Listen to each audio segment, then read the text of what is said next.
Саламатсыздар ма оқушылар, отырыңыздар. Жауаптарыңызды шығарып, сабаққа дайындалу керек.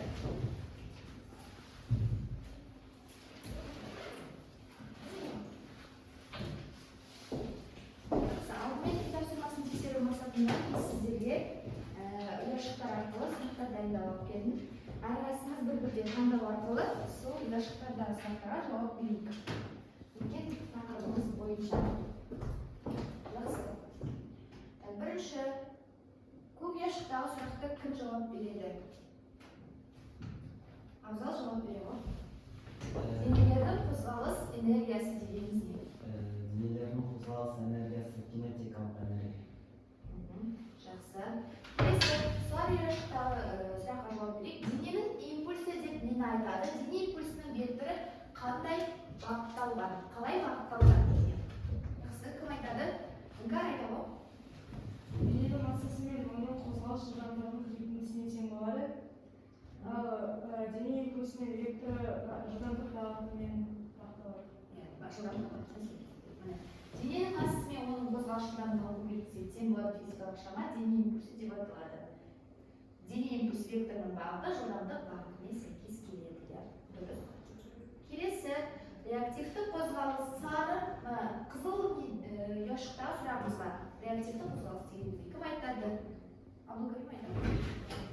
Реактивті қозғалыс дегеніміз бір денеден қандай да бір жылдамдықпен бөлінген кездегі қозғалысты реактивті қозғалыс деп атайды. Дененің бір бөлігі одан қандай да бір жылдамдықпен бөлінген кездегі қозғалысты реактивті қозғалыс деп атайды. Дұрыс. Келесі, ақ ұяшықтағы сұраққа жауап бере қояйық. Денелердің өзара әрекеттесу энергиясын не деп атайды? Кім айтады? Дархан айта ғой. Денелердің өзара әрекеттесу энергиясын потенциалдық энергия деп атайды. Жақсы, энергияның сақталу заңы көк ұяшықтағы айта ғой. Табиғаттағы энергия жоғалып кетпейді және жоқтан пайда болмайды. Ол тек бірінші түрден екінші түрге айналады. Табиғатта энергия жоғалып кетпейді, жоқтан пайда болмайды. Ол бір түрден екінші түрге айналады. Дұрыс екен. Жақсы отыра ғой. Келесі соңғы сұрағымыз күш импульсы дегеніміз не? Күш импульсінің бағыты. Айжан айта ғой. Күш импульсы дегеніміз күш пен оған қатысты уақыттың көбейтіндісіне тең. Күш пен оның әрекет ету уақытының көбейтісіне тең. Импульсті күш импульсы деп атаймыз. Жақсы, отыра ғой. Жақсы, тапсырмасын тексеріп алсақ, онда біздерде бұл жаңа тақырып. Кітаптарыңызды ашыңыздар, дәптерлеріңізге жаңа тақырыпты жазуға қояйық. Сабағымыздың тақырыбы тербелмелі қозғалыс, тербелмелі қозғалысты сипаттайтын негізгі шамалар. Кітаптарыңыздың 139-шы беті жаңа тарау, жаңа тақырып.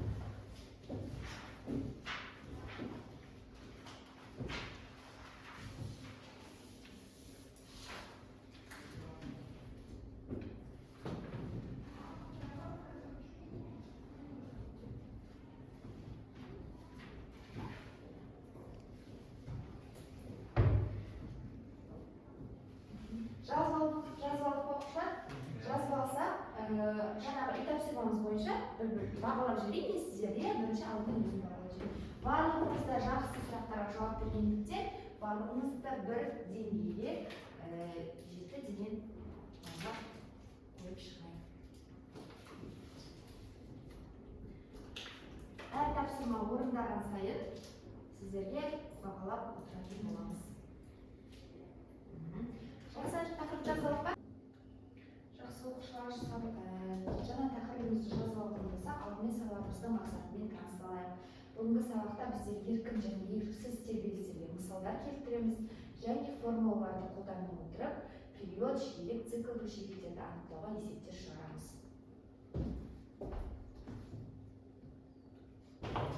Тербеліс дегенімізді қалай түсінесіздер? Тербелістер неге жатады? Тербеліс дегеніміз не? Қалай ойлайды? Еркін және Әкешектің қозғалуы. Иә, мына тақырыптың астындағы әртүрлі суреттерге назар аударсаңыздар, бұның барлығы тербелістер болып табылады. Жердің өз-өзінен айналуы, желдің әсерінен ағаш ағаштың қозғалуы, маятниктің қозғалуы, сағат тілінің қозғалуы, бұның барлығы тербеліс болып саналады. Жақсы, алдымен сіздерге тақырып бойынша видеоматериал көрсетейін.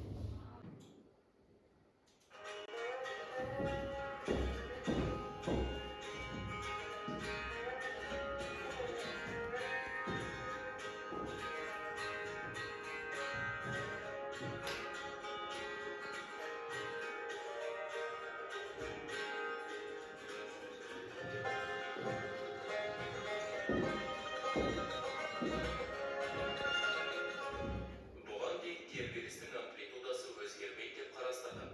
Алайда шын мәнінде кез келген тербелістің амплитудасы әртүрлі жылдамдықпен азаяды. Мұндай тербелістерді өшетін тербелістер деп атаймыз.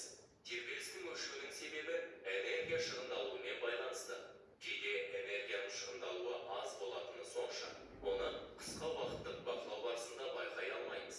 Ал кей жағдайларда энергия шығындалуы өте үлкен болады да, қысқа уақыт ішінде дененің тербеліс амплитудасы нөлге дейін түседі. Дененің тербеліс амплитудасының өшуі дене тербелетін ортаның кедергі күшіне байланысты болады. Мысалы, дененің тербелісі суда ауаға қарағанда тез өшеді. Егер өшу жылдамдығы аз болса, онда дененің тербеліс жиілігіне кедергінің әсері аз болғаны.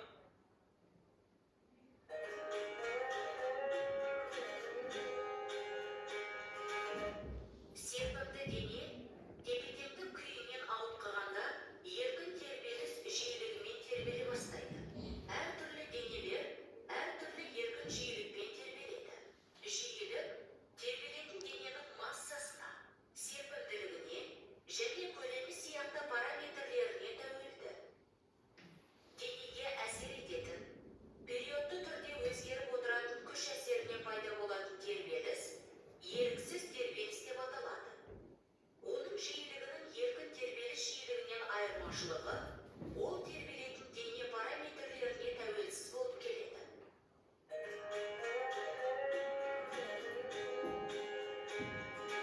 Егер біз маятникті қозғалысқа келтірсек, онда біраз уақыт өткен соң, оның тербелісі тоқтайтынын байқаймыз. Егер маятник сағат маятниктер сияқты бастапқы амплитудадағы тербелісін сақтап қалатын болса, онда біз оны белгілі бір моменттегі белгілі бір күш энергиясымен қамтамасыз ету керекпіз. Бұл жағдайда тербеліс тудыратын сыртқы әрекет етуші күш жиілігінің өзгерісі маятник тербелісінің жиілігімен сәйкес болады. Сыртқы әсер етуші күш салдарынан пайда болатын тербелісті еріксіз тербеліс деп атайды.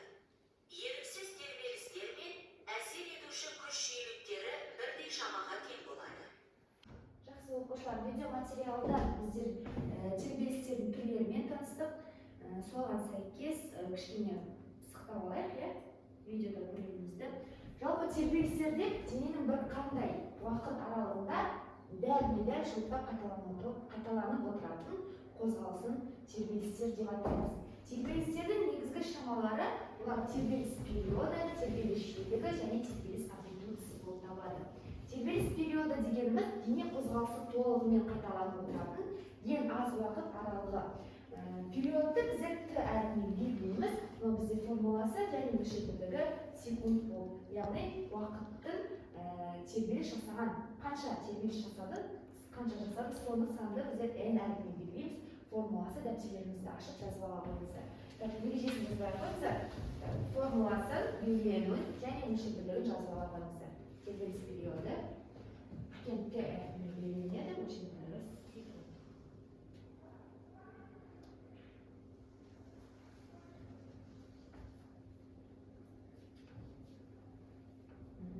Келесі шамамыз ол тербеліс жиілігі. Бірлік уақыт ішіндегі тербелістер саны.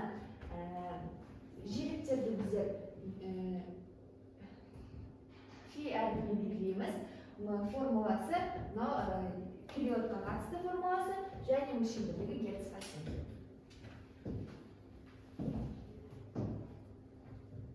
Дәптерлеріңізге жазып алыңыздар формуласын жиіліктің.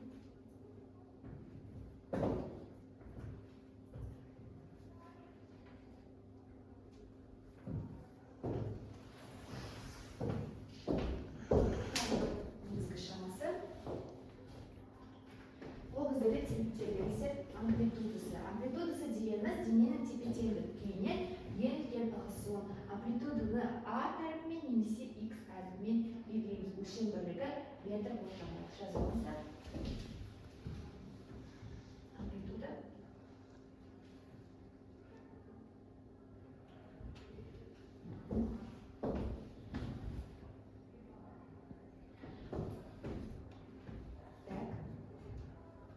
Бұл график бойынша тербеліс кезінде дененің орны үздіксіз өзгерсе, дене қозғалыста болады. Тербелістегі дене координациясы уақытқа тәуелділік графигі. Біздерде мұнда периоды берілген, амплитудасы берілген, және біздер бұл жерде периодты қалай анықтаймыз. Біздерде 1, 2, 3, 4. Яғни мынау біздерде бір толық цикл жасауға кеткен период болып есептеледі. 1 жарты, 2 жарты, 3 жарты және 4 жарты. Яғни ол біздерде бір период болып есептеледі.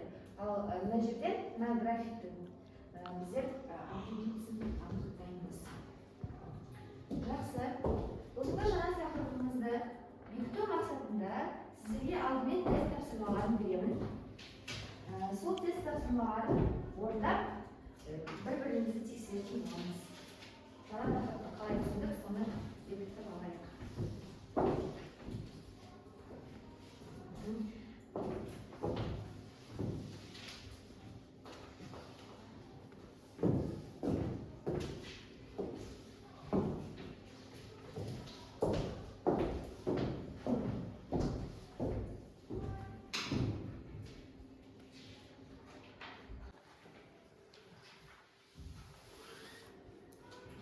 Şimdi жазатын.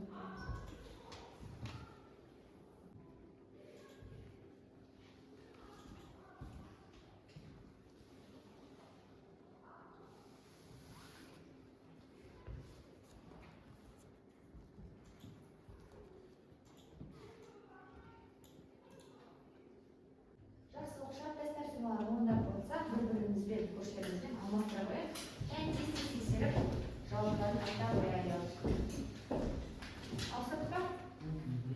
Жақсы, жауаптары тексеріп бір-бірімізді бағалап жібере қояйық.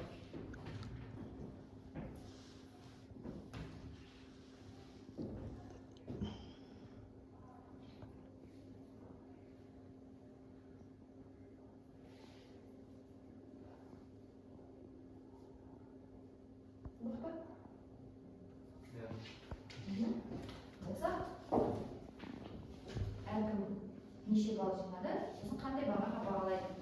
Қолыңызды тұрып айтып жүріңіз. Қанша бастап ал? Абзал тұсына ода 5 дұрыс түрі бар.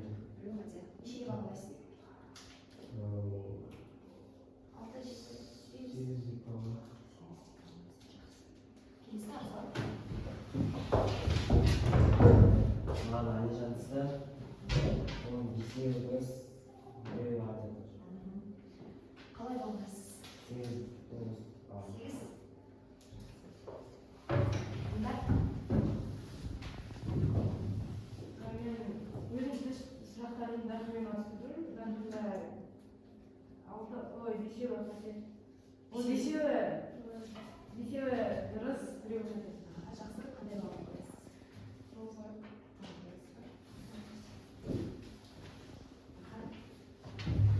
Никогда барлығы дұрыс. Молодец. Онда ол маған 5 қойып, 9 айтсам, мен оңбай.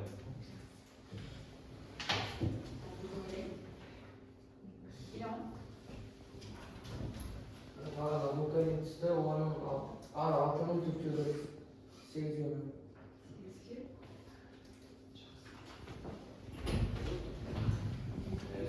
Мен Иламанмен алыстырдым. Иламанда 4-еу дұрыс, 2-еу қате. Мен 4-8-ге алдым. Жақсы, бір-бірімізді бағалап болсақ, келесі тақырыбымызды бекіту мақсатында мен сіздерге деңгейлік тапсырмалар, яғни есептер шығаратын боламыз. Әрқайсымыздың алдымызға деңгейлік тапсырмалар ескертіп беремін. Алдыңғы екі тапсырма, А деңгейінің тапсырмасы графиктер бойынша периодтарды желілерді анықтауға арналған тапсырмалар.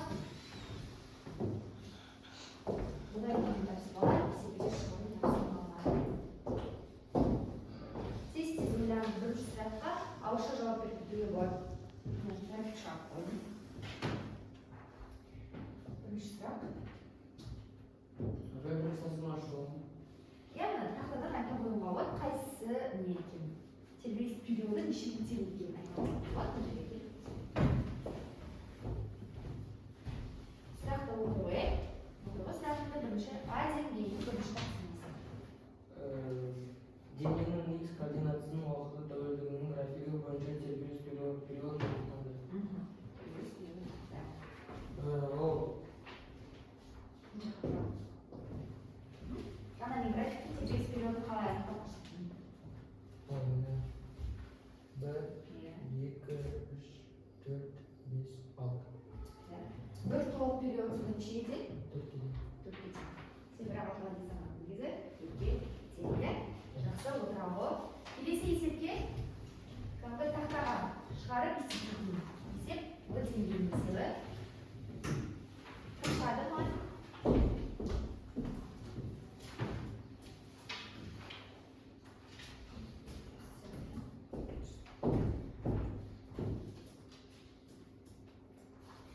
Механикалық тербелістер кезіндегі дененің X ығысуының уақыт тәуелділігінің графигін кескінделген. График бойынша тербеліс периодының жиілігін және амплитудасын анықтаңыздар дейді. Тақтаға кім шығады? Біле қойсың? Елеманнан басқа? Графикта барлығы берілген ғой. Просто формулаға бастады есептесіп келе ғой. Алдымен график бойынша периодты анықтау. Одан кейін жиілігін. Амплитудасында график бойынша.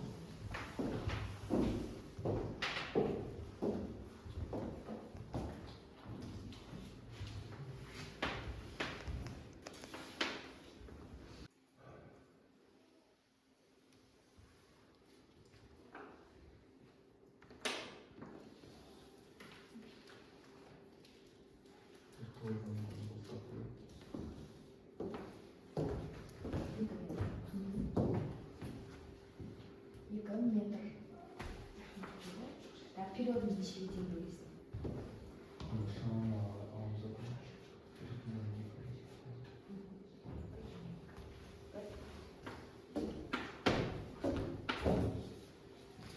Жақсы, қалғандарын дәптерлерімізде орнынан шығара берейік.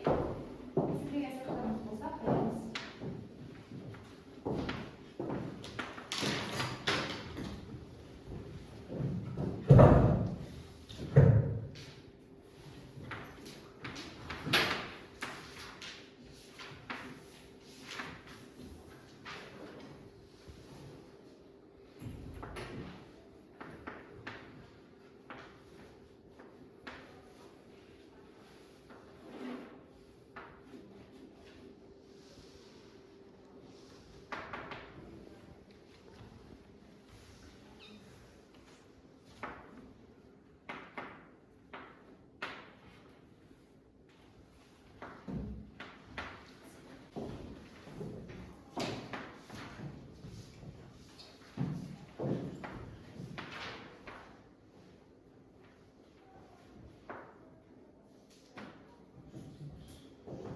Жиіліктің өлшем бірлігі? Герц.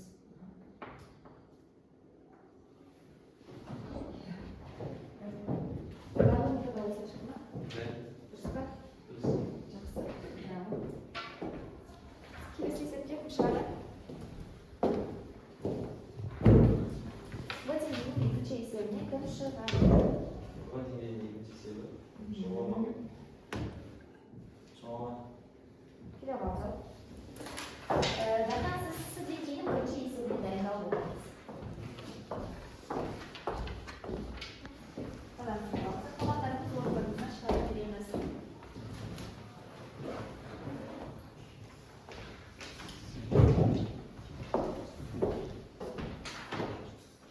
Жақсы берілген оқиға ма? Серіппеде тербеліс тұрған 8 секунд ішінде 32 тербеліс жасады.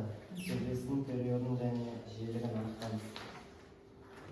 Серпеде тербеліп тұрған жүк 8 секунд ішінде 32 тербеліс жасап тербелістің периоды және жиілігін анықтаймыз.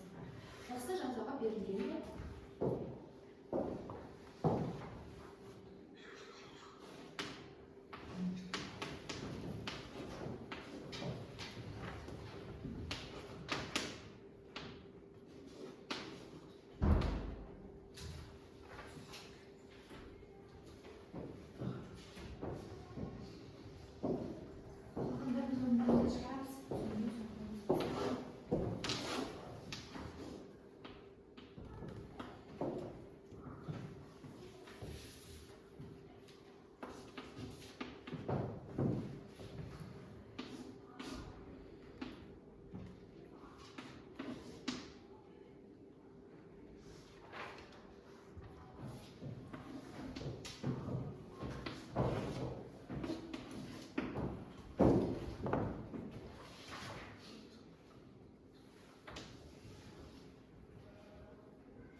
Бірінші есебінен бастап шығарайық қояды.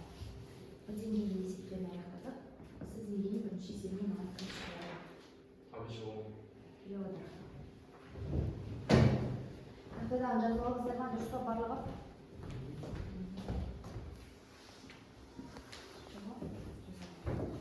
Жоғары қанаттың тербеліс жиілігі 10 Гц, шығымдығы 300 Гц, масаның 450 Гц.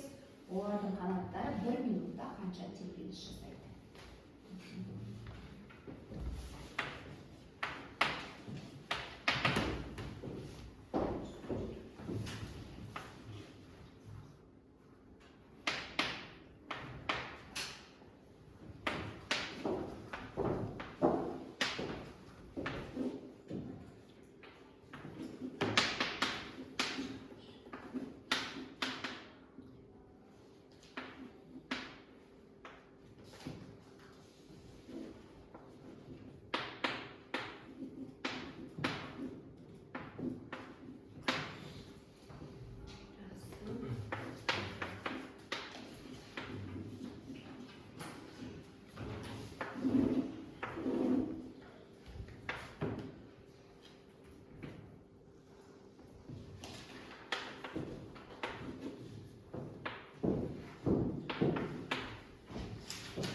жақсы, дұрыс па? Тексере қояйық.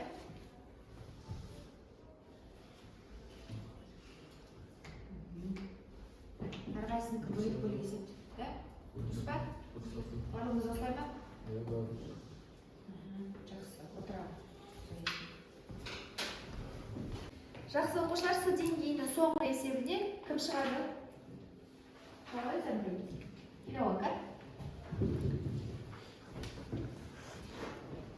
Берілген оқиға тақтаға шығады. Масаның қанат қағу тербеліс жиілігі 600 Гц. Ал араның қанат қағу тербеліс периоды 5 секунд.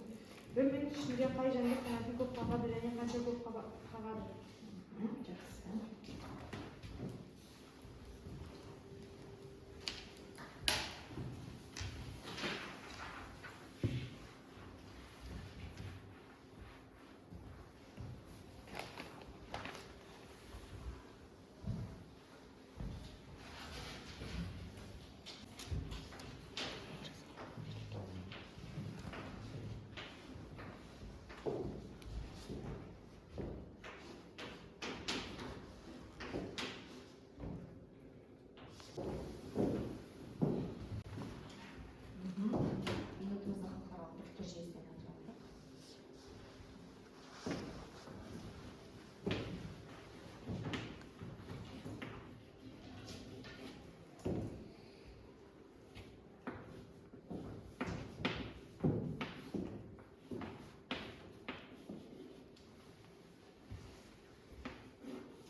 Минутымызды халықаралық біріктіру жүйесінен ажыратып. Келесі желікке қатысты.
Жақсы.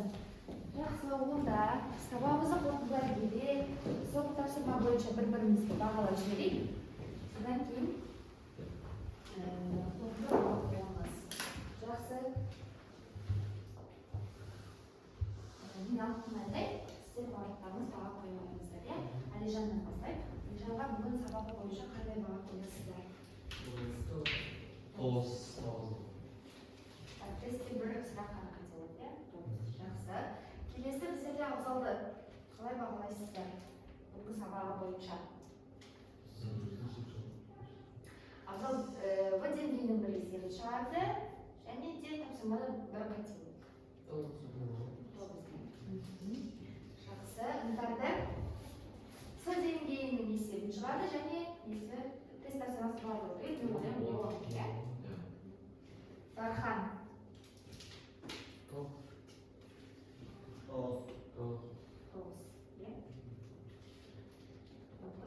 Еліман. 8.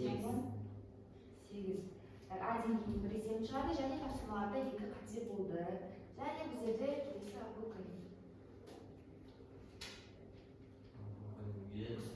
8 жетер.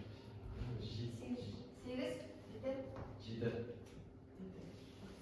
Есеп шығарып бере алмаймын, иә? Жақсы. Жақсы балалар, осымен сабағымызды қорытындылай келе, үйге тапсырма жазып алыңыздар.